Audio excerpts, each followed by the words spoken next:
今週は入社後平行線で東京は愛せど何もない立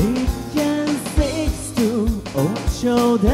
い19万も持ってないお茶の水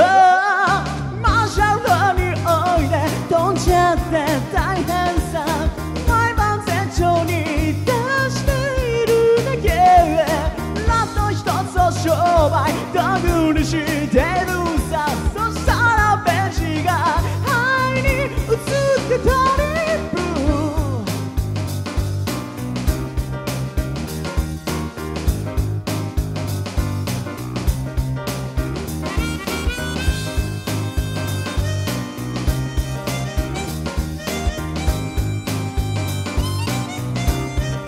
最近は銀座で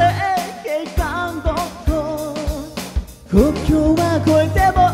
乗車必須領収書書いてちょうだい税理士なんてついてない後楽園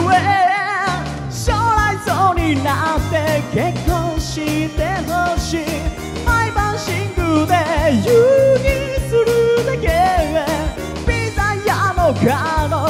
になってみたいそしたらベンチや私もクラッチがぶって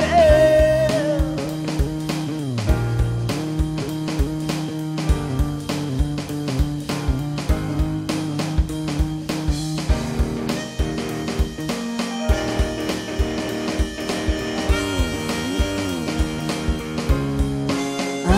缶ベリーちょうだい終電で帰るって何か袋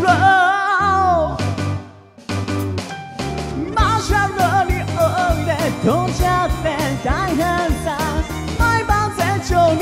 出しているだけラット一つを商売道具にしているさそしたらベンチが肺に映って取り将来そうになって結婚してほしい毎晩寝具で湯にするだけピザ屋の彼女になってみ